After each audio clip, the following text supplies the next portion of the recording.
Morning children, welcome to Hindi class.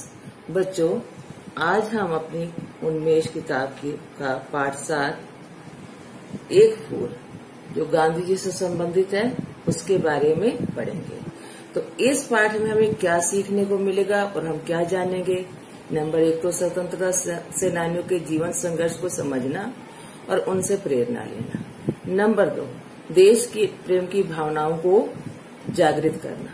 Number 3 Gandhi ji के व्यक्तित्व को समझना। अब हम इस पाठ में इन सब बातों को विस्तार से पढ़ेंगे।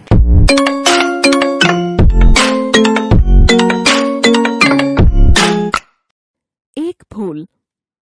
देवकांत एक क्रांतिकारी युवक थे। वे भारत को आजाद कराने का संकल्प लेकर आजादी की लड़ाई में कूद पड़े थे।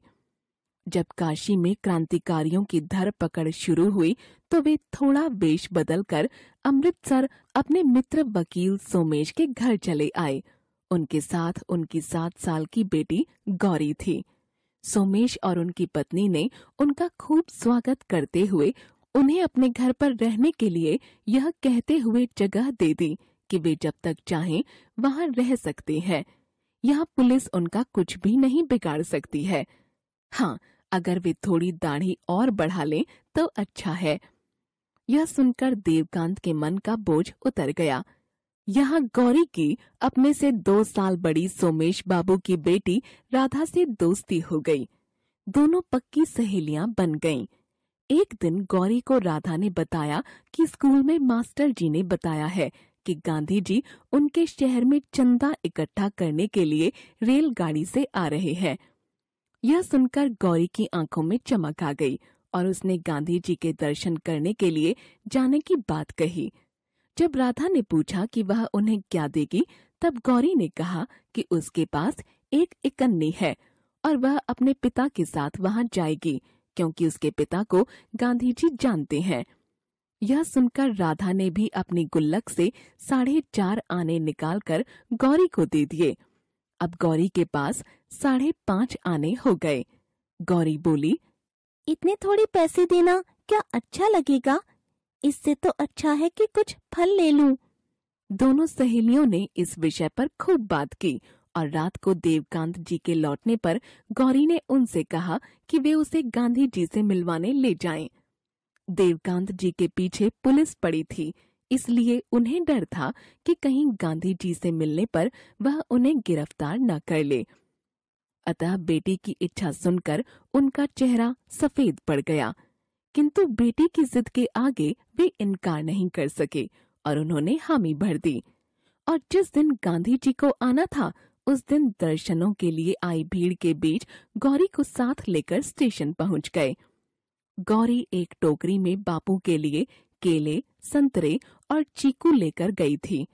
रेलगाड़ी जब स्टेशन पर पहुंची तो गांधी जी एक हाथ खिड़की से बाहर निकालकर चंदा इकट्ठा करते रहे। लोगों में देश के लिए दान देने का अद्भुत जज्बा था। बापू की खिड़की के पास पहुंचकर गौरी ने बापू से कहा कि वह उनके लिए फल लाई है, किंतु वे बाहर आकर उससे ले लें। यह सुनकर गांधी जी मुस्कुराए और बाहर आ गए। यहाँ उन्होंने परिचय होते ही गौरी के पिता देवकांत को पहचान लिया और उनके होठों से बरबस निकल गया। देवकांत, उन्होंने फल के बदले गौरी को फूल मालाएं दी और चले गए। फूल मालाएं पाकर गौरी का चेहरा खिल उठा। उधर पहचान उजागर हो जाने पर देवकांत को पुलिस ने गिरफ्तार कर लिया। देवकांत ने एक व्यक्ति के द्वारा गौरी को वकील सोमेश बाबू के घर भिजवा दिया और खुद पुलिस के साथ चल दिए।